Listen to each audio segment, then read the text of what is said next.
The city just published a newsletter comparing its current zoning policy to a game of chutes and ladders. Things might be going well for a developer, but then they might hit a snag, like a plan being rejected for having the wrong building material, or another variance not getting approved. And city officials say those kinds of setbacks are part of what makes the zoning process lengthy and confusing, keeping investors out of the game. It can take months to replace a flock of hens and get them laying again, which could mean lasting disruptions between the poultry plant and your fridge. And many economists believe things won't get much better through most of 2025. Nathan Vickers in Florissant tonight following the harrowing work of those tow truck drivers. Nathan. That's right. Tow companies like Bowen Services here in Florissant are responding to hundreds of calls right now. Bowen actually owns several different tow companies with a fleet of around 80 trucks. We followed one of those crews to a slippery mess on a steep hill. Streets like this have been giving some businesses a little bit of hope. This was just a pure sheet of ice this time last night when we were out here. Now there's at least a little bit of slush on the top, so things are improving a little bit. Well, the good news is that here in Tower Grove South, a lot of the alleyways are starting to melt. You can see where the ice is kind of starting to turn to more of a slush, but then you still have dumpsters that are overflowing, and a lot of the neighbors here are frustrated that things are still piling up. As employers prepare to navigate some of these changes, immigration advocates and social organizations are working with families concerned about their day-to-day lives. Alterra plans to finish the project by this summer, reactivating a 700,000 square foot building downtown. And the company says they also want to restore its status as a social and cultural hub. Our Nathan Vickers is live at 5 outside the ballpark, breaking down the impact of these declining numbers. Nathan?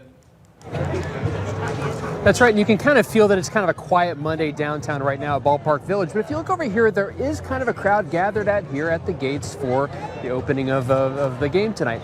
Now, the Cardinals are, of course, coming off of a historically bad year for attendance, and a lot of businesses in the area are worried that that's kind of trickling into this year. You can see these black marks back here where everything happened on Sunday night. By the time police got out here, that crowd had moved on, but police quickly caught up. Part of this study involves providing virtual care and better tools for treating asthma at home, such as smart inhalers that sync with a phone and teach better usage techniques. A few years ago, that western section of the building collapsed after a storm. Now it's the east side that's coming down, but the demolition crew says they're planning on keeping this center section intact with the hope of stabilizing it. Between all of the shows and competitions, there are more than 500 cars out here. The organizers say it's a pastime that's growing, but for many owners, it's also an industry that's changing. Some of these cars have been sitting here for a few weeks, and right now the owner is trying to get in touch with the people who own these vehicles. He's also trying to wrap his head around why someone would do this to these cars. Some of the worst damage is on this street. Homes missing roofs and dozens of cars with smashed out windows. It's also where the community is coming together. All of these fields are closed right now, and you can see why down here. So there's still lots of debris left from the tornado. There's little bits of metal, you even have little pieces of glass, but the most important part is under the turf itself. You can see where the bedding under the turf has been damaged and the surface is uneven and it's just not playable right now. So the soccer complex and the county are trying to get this all fixed before some major tournaments coming up later in June. Nobody on this street has power yet, and all the large piles of debris are making it difficult to get around. That's why many families here are relying on strong support networks as they deal with the damage to their homes. It's almost haunting to walk down this street and see so many homes with damaged roofs, and also to know that people are still staying in those homes even though they're not safe to be in right now. Well, one local handyman saw that need and he decided to get to work on houses like these. I want to show you how oppressive this heat is. I mean, imagine if you're working on a roof or near some pavement or outdoors at all. I've got a thermometer here that shows you what that temperature is. So this pavement here where I am on the sidewalk is about 137, 138 degrees. More and more people and organizations are joining Wheeler's cause, donating supplies and labor. And now they're setting an even bigger goal, trying to stabilize 100 roofs around St. Louis. You can see the damage that this water main break in Overland did. I mean, this is a driveway, this is pavement that's been washed out right now. And you can also see where American Water has been doing repairs all day, where they've covered all this in gravel. Now, seeing all this is a reminder of the kind of damage that extreme heat can do, especially to aging infrastructure. Like most mechanic shops, it's not air conditioned, and they're spending the day working on hot car engines, so it can get pretty sweltering in here. But they're also one of several jobs we found today that actually pick up when the weather gets hotter. Most of these buildings are connected to a local company called Grove Properties. City records show code violations piling up and more than $4,500 in unpaid taxes. The company did not return our calls and messages, and city officials say they haven't been able to reach them either. And this is actually at the intersection of 3 different neighborhoods. So over here we have Marine Villa, and then right here across Jefferson you have Graveway Park, and then across Chippewa here you have the start of Dutchtown. And all of these neighborhoods are all working together right now. They're trying to overcome some of those stigmas that you mentioned, and projects like these help improve that perception. There's a lot happening just in the next few months, and this is Scale's new building right here in the old Post Dispatch building. They're moving into that in just a few weeks as the National Geospatial Hub comes to St. Louis and things expand. And this is all also happening along Tucker Boulevard. This has been sort of an underdeveloped part of downtown for several years now, but it's also a rapidly developing corridor, as you'll see in the next few weeks. This is a hugely historic building. I mean, you've probably driven by it and seen these decorative porticos all around it. And it's also in a vital and yet it's an underutilized part of downtown St. Louis. Artificial intelligence is still evolving, and even Google admits it can make mistakes. That's why tech experts see it as a useful tool, but one that still requires a human component. You can see these kind of yellowing and brown soybeans. That means they're done for the year. And for a lot of farmers, it's a little bit premature. In fact, some are expecting a half to 2/3 of their normal yields. It is a giant pit in the middle of the street here. You can see where there's some machinery out ready to start work on this tomorrow.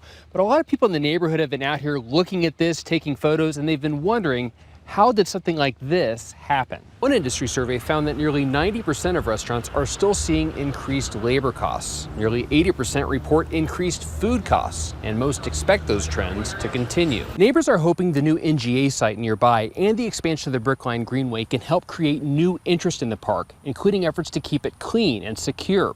But a key step in all of this is reworking the park's master plan. Well, you can see that this has all been boarded up now, and the owner is trying to figure out exactly what kind of structural damage may have happened to the building as a result of all this. But on a wider level, here in the Grove and along Manchester, businesses have been working to support the development of new businesses, keeping storefronts filled and trying to crack down on reckless driving. These cars will stay here for a couple weeks. Then the Urban League will move them around to different locations in the city and county.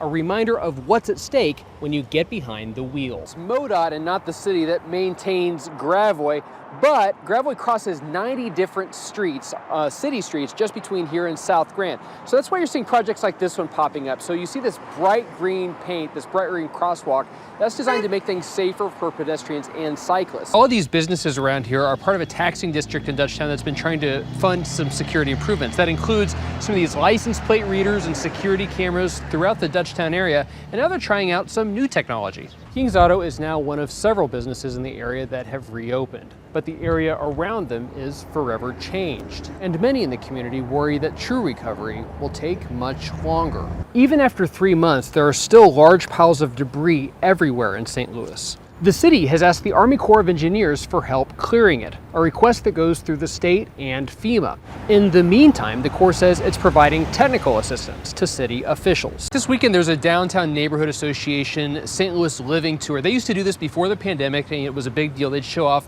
apartments, condos, great skyline views here downtown, but they haven't done it ever since, so they're glad to bring it back, especially as St. Louis emerges as a growing market for Gen Z renters and buyers. The pile is gone and the alley is now clear, but neighbors want to see the driver who dumped the brush held accountable. People here described those riders as disruptive but also dangerous. They were going the wrong way down Nottingham and even doing stunts on the sidewalk. Some of these woods, like Osage Orange, are not always commercially desirable, but because of their uniqueness and color, they're still valuable for craftsmen looking for something different. Here at Creve Coeur Lake, paddling a boat or kayak presents almost no risk since you're staying out of the water and swimming isn't allowed here. Even underwater, the temperature is around 72, 5 degrees below the risk threshold. The city launched the platform this month as a way of asking for ideas. It allows other city residents to vote and comment on those submissions.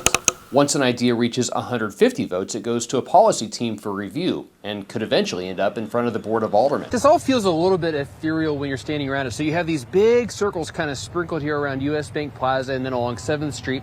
And when you come up to them, there's sort of this strange music playing, and then you crank it and it spins, and you can see that it sort of forms this sort of flashy animation there. Now, this is all about getting people to interact with their city's environment and try to create better connections as people come in to visit St. Louis.